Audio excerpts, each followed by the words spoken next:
Hello, everyone. You don't know me because this is a new semester, but my name is Eliza Gardenauer, and I'm doing a little project called First Pages. And this is going to be me reading the first pages of a select book every week. And so I am here to read Grump, The Fairly True Tale of Snow White and the Seven Dwarfs by Liesl Shurtliff this week. But before we start, I'm going to say a little bit about myself. I'm a junior at Dobbins-Bennett High School. I'm in band. I play clarinet. I really like science, and I hope to become a microbiologist someday. And I love, love, love to read. My favorite genres at the moment are dystopian. I like horror and thriller. I also really like science fiction and fantasy novels, and I don't mind the occasional romance. But today we're going to be reading this, which I'm assuming is a fantasy because of the Snow White and the Seven Dwarfs. But I'm going to read you the blurb first, which, if you didn't know, is a little summary of the book on the back cover or the inside cover of the book. So I'm going to read that now. Mirror, mirror on the wall, who's the grumpiest dwarf of all? Ever since he was a dwarfling, Borlin, nicknamed Grump, has dreamed of visiting the surface, so when opportunity knocks, he leaves his cavern home behind. At first, life above ground is a dream come true. Queen Elfrida Veronica Ingrid Lenore, Evil, is the best friend Grump always wanted, feeding him all the rubies he can eat and allowing him to rule at her side. But as time goes on, Grump starts to suspect that Queen Evil might not be as nice as she seems. When the Queen commands him to assist in a fiendish plot against her stepdaughter, Snow White, Grump is in over his head. He's bound by magic to help the Queen, but also to protect Snow White. As if that wasn't stressful enough, the Queen keeps bugging him for updates through her magic mirror. He'll have to dig deep enough to find a way out of this pickle, and that's enough to make any dwarf grumpy indeed. So I'm going to go ahead and read you the first pages. If I can... I probably should have... Okay, never mind. Chapter 1. Odd Little Dwarfling. I was born just feet from the surface of the earth, completely unheard of for a dwarf, but it couldn't be helped. Most dwarves are born deep underground, at least a mile below the surface, preferably in a cavern filled with crystals and gems, diamonds for strength, emeralds for wisdom, and sapphires for truth. Mothers and fathers try to feed their dwarflings as many healthy, powerful gems as they can within a few hours of birth, to give them the best chance in life. But I was fed none. My parents had been traveling downward the day I was born. Mother could feel me turning hard inside her belly, a sign that the time was drawing near. She wanted the very best for me. She wanted to be as deep in the earth as possible in the birthing caverns with their rich deposits of nutritious crystals and gems. But as my parents traveled downward, before they had even descended below the main cavern, there was a sudden collapse in one of the tunnels. The rocks nearly crushed my mother, and me with her. My father was able to get us out of the way just in time. Unfortunately, the collapse had blocked the tunnel, so we had to go up to find another way down. The strain of the climb was too much for my poor mother. "Rubald!" she cried, clutching her belly. "It's time!" And there was no time to waste. A dwarfling can stay inside its mother's belly for a solid decade or more, but when we're ready to come out, we come out fast. And so I was born in a cavern mere feet below the earth's surface, where roots dangled from the ceiling, water trickled down the walls, and the only available food was a salty gruel called strolg, made out of common rocks and minerals. Mother was devastated. "My poor little dwarfling!" she cooed as she spooned the strolg into my mouth, then fed me a few pebbles to satisfy my need to bite and crunch. "What kind of life will he have, Rubald?" "A fine life, Rumelda," said my father, ever the optimist. "A happy life." "And what will we call him?" My parents looked at their surroundings. Dwarves are usually named with some regard to the gems and crystals within the cavern in which they are born, but there were no diamonds or sapphires in that cavern, not even quartz or marble, just plain rocks and roots. Father brushed his hands over the rough walls, studying the layers of dirt and minerals. "Borlin," he said with wonder. Borlin was a mineral found only near the surface. It was not so common in our colony, but useful when it could be found.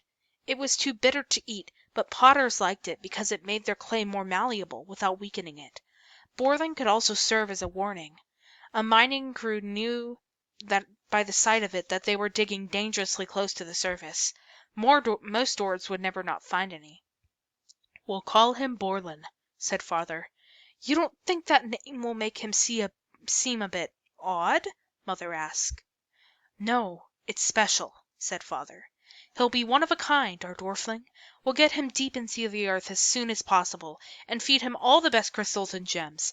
But wait!" My father pulled something from his pocket and held it out to my mother. "I almost forgot. I've been saving this from the moment oh, wait from the moment I knew we had a dwarfling on the way." Mother gasped. "A ruby!" Rubies were rare and particularly powerful gems. They could ward off evil, enhance powers, and even lengthen lives. Emigrant of Tunnel 588 was said to have found a large deposit of rubies, and he lived for 10,000 years. 2,000 years was considered a good long life for a dwarf. Mother took the ruby from my father and dropped it onto my tongue.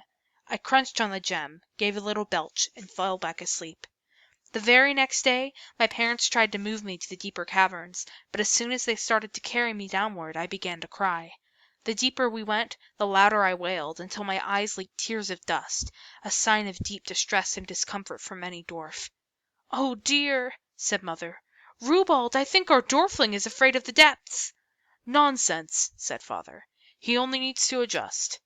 But I did not adjust. I cried for hours on end. My parents tried everything to console me. They fed me amber, amethyst, and blue-laced agate. They bathed me in crushed rose quartz and hung peridot over my cradle, all to no avail. And so, distraught from my endless wails and desperate to try anything, my parents took me back to the cavern near the surface where I was born. I stopped crying. "Oh dear!" said Mother. "How odd!" said Father.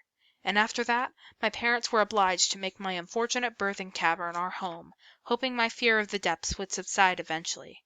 But it didn't. It only got worse. For years my parents worked to get me used to the depths. Father tried to lead me a little deeper each day, luring me with my favorite gems and the different sights and wonders of the colony, the lava rivers, the blue springs, the dragon hatchery, the potters and glass blowers and goldsmiths. But no matter how interesting the surroundings, no matter how many sapphires and rubies he offered, my depth symptoms would always overpower me. I'd start to get dizzy, then I'd feel like I was shrinking and shriveling, and we'd have to go back home. It was shameful enough that I was afraid of depths, but that wasn't the worst of it. As much as I hated going downward, I was equally drawn to go upward. My first word was up, much to my parents' chagrin, and as soon as I understood that there was an actual world above us, I wanted to know everything about it. I pestered my parents with questions. What did the surface look like? How was it different from our caves? Did any dwarves live up there? Why couldn't we live up there? Could we go there? My parents knew next to nothing about the surface. Neither of them had seen it, nor did they have any desire to. Mother usually sidestepped my questions or changed the subject, but Father indulged my curiosity. He took me to the colony's record room, a vast cavern filled with many millennia of our history and collective knowledge engraved on stone tablets and slates. Normally I would have tolerated the depths of the cavern, but my thirst for information overcame my fear. I scoured the records for any fact I could find about the surface. I learned it was a big open place with an endless blue ceiling, called the sky, and a big golden ball suspended on the sky, called the sun. There were things that grew on the surface, that didn't grow underground, things called trees and flowers and bushes. There were strange beasts that roamed the surface, horses, bears, and wolves.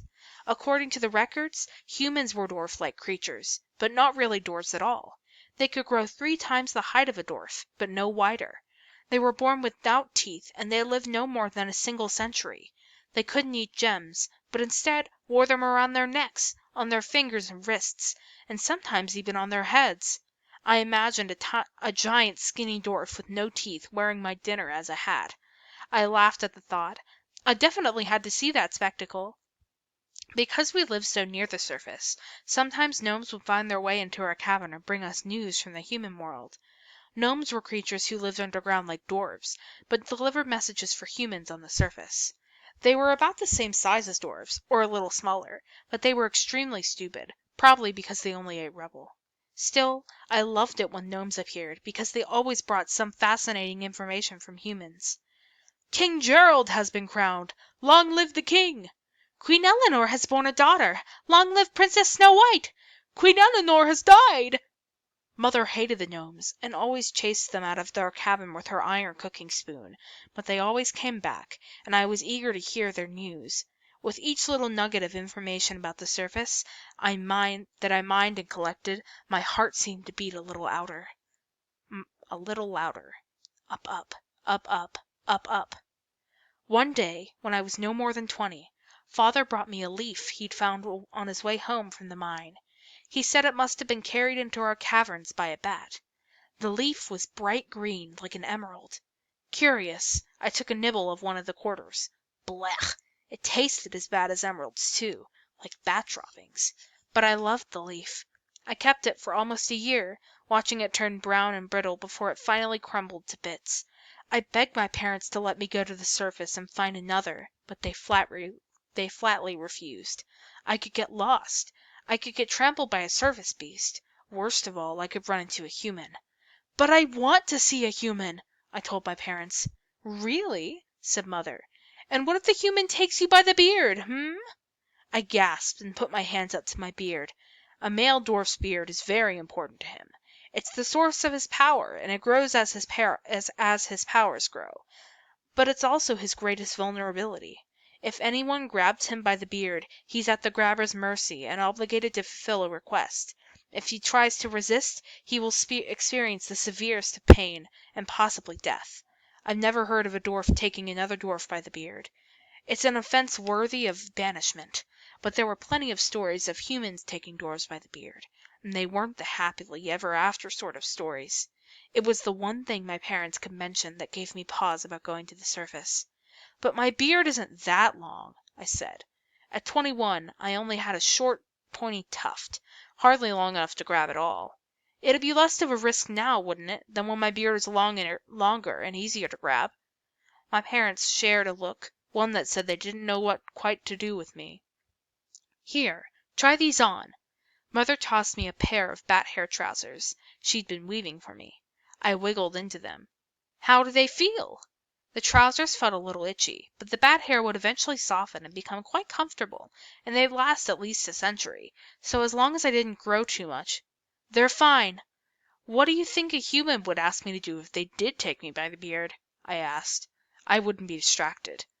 "Oh, all sorts of horrible things, I'd expect," said Mother. "Maybe dance on hot coals for a year." I winced. "Could be worse," I said. "Yes," said Father. "They could command you to mine every ruby out of the earth and give them all to the humans. You wouldn't even be able to eat a single one." I gave an audible gasp. To mine all the rubies under the earth but not able to eat one seemed a torture beyond anyone's capacity to bear. "That's right," said Mother, smiling. "So you be sure to keep your beard underground, safe and sound with us." That night Mother tucked me into my little alcove with a heavy slab of granite over my chest to press me to sleep. She placed purple crystals all around my head to ward off nightmares. "We shouldn't be frightening you with such talk about those vile humans. Try to put it out of your mind." But I couldn't. I'm sure my parents thought they were doing their job well, but in truth their stories and warnings only made me all the more determined. As I lay in the dark and quiet, I took hold of my beard and promised myself that some day I would escape to the surface. I felt a buzzing that tickled my chin and shimmied through my whole being, and I knew I had invoked some kind of magic upon myself. I was going to see all the strange growing things. I'd gaze at the sky and feel the warmth of the sun. I'd find another leaf, or maybe two, and I'd spy on the strange humans who wore our food on their heads and see the ugly human babies born without teeth. My wish would come true. I knew it. If only I'd known that getting your wish comes with its own load of rebel. That's it for this week, and I hope to see you next week with another book. So I hope you enjoyed First Pages, and I'll see you next week. Bye!